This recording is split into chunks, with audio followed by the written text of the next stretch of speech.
मैं आज की क्लास के बारे में बताने से पहले मैं आपको इस क्वेश्चन को दिखा देना चाहता हूं कि कितना बार पूछा गया है कि समांतर प्लेट संधारित्र के बीच की धारिता का व्यंजक प्राप्त करें या इसका व्यंजक का निगमन करें। देखिए कब कब क्वेश्चन पूछा गया है, तो 2015 में पूछा है, उसके बाद 16 में पूछा है, 17, 18, 20, 22, 23, मतलब लगातार हम इसको बोल सकते हैं कि लगातार कितना बार, 7 साल लगातार पूछा है, कोई गैपिंग नहीं। 1 साल का 2 साल का बीच में गैपिंग है, लेकिन लगातार 7 साल तक पूछा गया प्रश्न है। यानी इतना इंपॉर्टेंट क्वेश्चन को पढ़ाया जा रहा है ये वाला बैच में।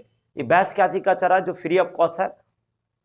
तो मैं 12th के लिए 90 वीवीआई क्वेश्चन सेलेक्ट किया हूं बाबू। इससे बाहर आने का कोई चांस ही नहीं बनता है। आप पहले से कितना तैयारी किए हैं नहीं किए हैं कोई फर्क नहीं पड़ता है। आप इस चीज 90 क्वेश्चन पढ़ कर जाइए, 100% लड़ने की गारंटी दिया जा रहा है आपसे। क्वेश्चन नहीं छूटेंगे क्योंकि इस स्तर से इस क्वेश्चन का लेवल को छाटा गया है। ठीक है, हाँ, जितने भी क्लास हुए हैं सभी का यदि पीडीएफ चाहिए तो आपको इस नंबर पे व्हाट्सएप कीजिए 4038। इस पे आप व्हाट्सएप कीजिएगा 7562924038 पे यदि आप व्हाट्सएप कीजिएगा तो अभी तक मैंने 7 क्लास ले रखा है, जिसमें टोटल क्वेश्चन हम लोग 18 करवा दिए हैं। यानी क्वेश्चन नंबर 19 से मैं स्टार्ट कर रहा हूं। तो 18 क्वेश्चन का पीडीएफ चाहिए तो इस पे व्हाट्सएप कीजिएगा तो आपको पीडीएफ मिल जाएगा। तो पीडीएफ वहां से ले लीजिए, लेकिन वहां पीडीएफ में थोड़ी ना बताया गया है कि ऐसे याद करो। याद करने का तरीका मैं इसमें बताऊंगा, सीधे दिमाग में ठोक दूंगा, ठीक है ना। तो आप माइंड में सेट करें कि वहां पीडीएफ मिल जाएगा, यहां चुपचाप मोबाइल को रख दीजिए और पूरा ध्यान दीजिए। आपको 100% नब्बू क्वेश्चन मैं दिमाग में ठोक दूंगा और वहां जाकर खुद बनाकर चलाइएगा, ठीक है। तो मैं स्टार्ट करता हूं आज की क्लास, और आज की क्लास बहुत शानदार होने वाला है और चीजों पर आप क्या करें, ध्यान दीजिए। तो क्वेश्चन कुछ इस प्रकार से दिया है कि समांतर प्लेट सांधारित्र की धारिता का व्यंजक प्राप्त करें या व्यंजक का निगमन करें, बस। तो देखिए समांतर प्लेट सांधारित्र कुछ इस प्रकार से होते हैं। समांतर देखिए सांधारित्र 4 प्रकार के होते हैं। पहला समांतर प्लेट सांधारित्र, दूसरा यौगिक परावैद्युत समांतर प्लेट सांधारित्र, गोलीय सांधारित्र और मतलब गोलाकार बोल सकते हैं, और एक है बेलनाकार। 4 जिसमें आपको 2 ही 12th में पढ़ा जाता है ना। 2 गो आईआईटी का सिलेबस में है। पहला जो 12th का है समांतर प्लेट संधारित्र और दूसरा यौगिक परावैद्युत समांतर प्लेट संधारित्र। तो यौगिक वाला आज तक नहीं दिया है, लेकिन क्वेश्चन इतना बार दिया है। अब इसको क्या करिए, बढ़िया से समझिए। तो मैंने समांतर प्लेट संधारित्र बना लीजिए। देखिए समांतर प्लेट संधारित्र चाहे कोई भी संधारित्र है, उसमें 2 प्लेट होते हैं। एक को आवेश से जोड़ते हैं और दूसरा को भूद्रित करते हैं। आवेश से मतलब प्लस से, और भूद्रित मतलब निगेटिव, मतलब अर्थिंग निगेटिव तार से दिया जाता है। यानी निगेटिव वाला को हम लोग भूद्रित मतलब पृथ्वी में जोड़ देना, गाड़ देना, ठीक है। अब मैं इसको ध्यान दीजिए, मैं याद करवाने का सारा चीज करने का प्रयास करता हूं। तो यही चीज को मैं 2 गो प्लेट लिया हूं, एक को मतलब आवेश से जोड़ दिए हैं या प्लस दे दिए हैं, और एक को माइनस। एक प्लस होता है तो दूसरा ऑटोमेटिक माइनस। अब उसके बाद हम यहाँ पे क्या करते हैं, इसके चीज के बारे में यहाँ से मैं चल देता हूँ। तो लिखे हैं कि माना कि समांतर प्लेट संधारित्र के 2 प्लेट के बीच की दूरी d है। 2 प्लेट के बीच की दूरी कितना है, d। यानी यहां से लेकर यहां तक की दूरी आपका कितना है बाबू, d। समांतर प्लेट संधारित्र के बीच की दूरी d। प्लेट का क्षेत्रफल a है, मतलब ये पूरा एरिया में देखा जाए तो आपको a क्षेत्रफल में बना हुआ है। क्षेत्रफल मतलब कितना एरिया में उसका है, कितना बड़ा संधारित्र है। इसका पृष्ठीय आवेश घनत्व सिग्मा है। पृष्ठीय आवेश घनत्व इसका क्या है बाबू, सिग्मा है। ध्यान दीजिएगा, इसका पृष्ठीय आवेश घनत्व सिग्मा है तो इसका भी क्या रहेगा, सिग्मा ही रहेगा। दोनों का सिग्मा ही रहता है ना, उसमें कोई दिक्कत नहीं है। तो इस सब के चक्कर में मत रहिएगा, बस इतना चीज को दिखा दीजिएगा। यहाँ क्षेत्रफल है, इस सब दिखाने की भी जरूरत नहीं, बस आप खाली ऐसे बना दीजिएगा, इसको दे दीजिए और सिग्मा दे दीजिए, ठीक है। अब यहाँ से मैं स्टार्ट करता हूँ क्लास को, और आगे देखा जाए तो इसका धारिता कितना है, c है। धारिता c है तो ये हमको जो c बराबर जो लाना है प्रूफ करके, वो लाना है बाबू a इप्सिलॉन नॉट, है ना, बटा d। यही लाना है a इप्सिलॉन नॉट बटा d। अब कैसे आएगा मैं आपको बताऊंगा। ये लग रहा होगा कि c है सर, ऐसे c देवल जाता है। थोड़ा सा इसमें देखने से नहीं लग रहा है कि कोची है, थोड़ा सा छोटा है, तो आप संधारित्र में एक बड़ा छोटा ही डिजाइन वाला ही सी रहता है। तो चलिए मैं स्टार्ट करता हूँ। यहाँ से प्रूफ करने में 3 बात आपको कंफर्म याद कर लेना है, माइंड में ठोक लेना है, एकदम ऐसे ठोक लेना है कि वही चीज वहां जाकर रगड़ देना है, ठीक है। पहला चीज आपको क्या ध्यान रखना है, प्लेट के बीच में विद्युतीय क्षेत्र E बराबर, प्लेट के बीच विद्युतीय क्षेत्र, विद्युतीय क्षेत्र E है, E, ठीक है। तो विद्युतीय क्षेत्र को ऐसे भी E कहते हैं, है ना, विद्युतीय क्षेत्र को इसे लिखते हैं। तो E बराबर, थोड़ा सा ध्यान रखिएगा, इसमें हो जाएगा सिग्मा बटा इप्सिलॉन नॉट।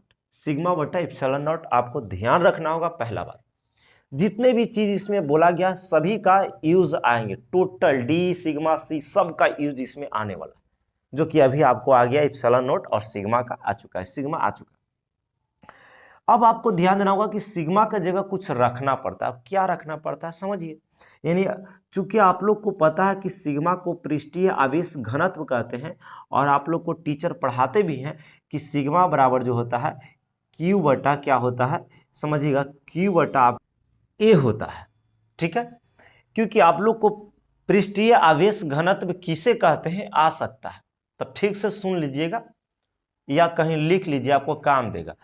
पृष्ठीय आवेश घनत्व किसे कहते हैं, प्रति इकांक क्षेत्रफल में जो आवेश होता है उसी को क्या कहते हैं, पृष्ठीय आवेश घनत्व। दोनों में से कुछ लिख सकते हैं, आपसे पूछेगा पृष्ठीय आवेश घनत्व किसे कहते हैं, 2 नंबर में, ठीक है। अब यहां से ध्यान देना है कि बस E है तो E को रखिए, है ना, यहां से आ जाइए, E है तो E, सिर्फ सिग्मा की जगह ये पूरा बात को लिख दीजिए। तो सिग्मा की जगह ऊपर में Q रहेगा, और ध्यान दीजिए नीचे में इप्सिलॉन नॉट पहले से था, तो ए पर ही आ जाएगा। क्योंकि आप कर सकते हैं यहाँ पे आप ये पूरा रखिएगा तो कुछ इस प्रकार से ही आएगा, आपको माइंड में सेट कर लेना है, क्योंकि ए नीचे ही आ जाएगा, ठीक है। अब आपको थोड़ा सा ध्यान देना है कि विभव की परिभाषा से आप भी बराबर ध्यान दीजिएगा, परिभाषा से नहीं, विभव क्या कहता है कि क्षेत्र और दूरी, क्षेत्र यहां से आ जाएगा, नीचे तो दिखाई ही नहीं देगा, फिर यहां से x कहने के मतलब कि लगभग आपको कह दिया जाए तो 70% बन चुका है, 30% और बाकी है, ठीक है। तो यहां से हम इधर आ जा रहे हैं, ठीक है, यहां से इस तरीका से हम इधर आ जाते हैं। और आपको पता होना चाहिए कि विभव जो होता है v बराबर वो होता है E गुना d होता है, मतलब विद्युतीय क्षेत्र और दूरी के गुणनफल होता है, ठीक है। अब थोड़ा सा और है, तो भी है तो भी रहने दीजिए, और लास्ट लाइन आप ध्यान दीजिए, ई के जगह बस इसको रख दीजिए, बस बस बस बस आप इसको रखिए, क्यू बटा ए इप्सिलॉन नॉट, और गुना डी है तो यहीं पर डी लिख देते हैं, गुना करके तो वही आ जाएगा। चलिए अब लास्ट लाइन 5% और बाकी है, सब हो चुका है, 95 आप सीख चुके हैं। लास्ट लाइन आपको सी बराबर ही लिख देना है, क्योंकि इस धारिता का निकालना है, लास्ट में क्या निकाला है, धारिता, तो सी बराबर आपको थोड़ा ध्यान देना है, तो वो होता है क्यू बाई भी। क्योंकि आप लोग को संधारित्र किसे कहते हैं बतावल गया है कि किसी चालक के विभव में एकांक वृद्धि के लिए जितने आवेश की आवश्यकता होती है उसी को क्या कहा जाता है, आपका धारिता कहा जाता है, ठीक है। तो धारिता किसे कहते हैं ये भी अगर लिखना चाहते हैं तो कहीं लिख लीजिए कि धारिता किसे कहते हैं। तो किसी चालक की एकांक वृद्धि में, किसी चालक के विभव के एकांक वृद्धि में जितने आवेश की आवश्यकता होती है उसे क्या कहते हैं, धारिता कहते हैं। अब हो गया, अब खाली ला के बिठा देना, क्यू को छोड़ दीजिए, भी के जगह पूरा खाली ला के इतना मटेरियल को रख देना, आपका आंसर कंप्लीट है, Q D A epsilon not. Q से क्यू कट जाते हैं, और यहाँ से ध्यान देना है, यहाँ से ध्यान देना है कि सी बराबर जो बच गया आपके पास, ए इप्सिलॉन नॉट ऊपर चला जाएगा और नीचे आपका क्या हो जाएगा, डी हो जाएगा। यही हम लोग को व्यंजक में लाना था, जो कि मैं सिखाने में सफल रहा। इतना चीज पे आपको ध्यान देना होगा, और कोई नहीं रोक सकता है 5 नंबर से, न तो 2 नंबर तो मैं हर बार दे देता है, तो 5 नंबर में भी क्वेश्चन खूब पूछता है, ठीक है। तो आप इसे क्या कीजिए, स्क्रीनशॉट कीजिए और एक लाइक करते चलिए, फिर उसके बाद हम लोग क्वेश्चन नंबर 20 पे आते हैं। चलिए क्वेश्चन नंबर 20 की ओर बढ़ते हैं। बहुत अच्छा प्रश्न है, आप इसमें स्टार लगा लीजिए, और 100% ये क्वेश्चन पूछा जाता है कि शंट के दो उपयोग को लिखे। मैं यहाँ 3 उपयोग लिख दिया हूँ, आपको 2 उपयोग 100% पूछे जाएंगे बाबू। शंट किसे कहते ये भी पूछा जाएगा, लेकिन मुझे थोड़ा सा कुछ काम अर्जेंट आने के कारण उसको थोड़ा सा स्टॉप रखे हैं, मैं इसको 1 मिनट के अंदर में निकाल देता हूँ।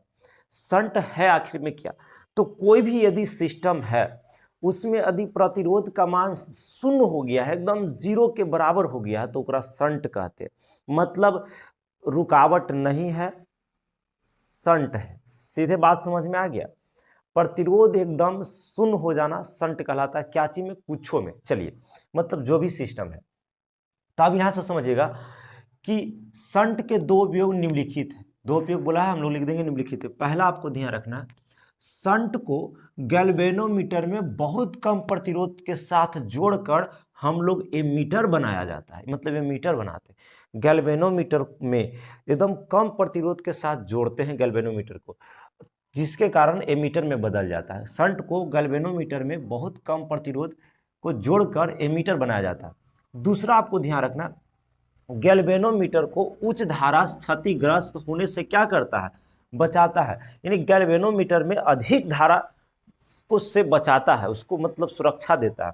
और तीसरा, एमीटर तथा वोल्टमीटर को सुरक्षा देता है। यानी शंट इतना अच्छा चीज है कि गैल्वेनोमीटर में कम प्रतिरोध जोड़ेंगे तो एमीटर में बदल जाएगा। और दूसरी बात है कि एमीटर और वोल्टमीटर को सुरक्षा भी दे देता है और गैल्वेनोमीटर में अधिक धारा से बचाता भी है। यही 3 को आपको ध्यान रखना है, आपको 100% वहाँ नंबर मिल जाएंगे। 2 में 2 नंबर भरपूर मिलेंगे। चलिए फिर हम लोग नेक्स्ट वीडियो में मिलते हैं।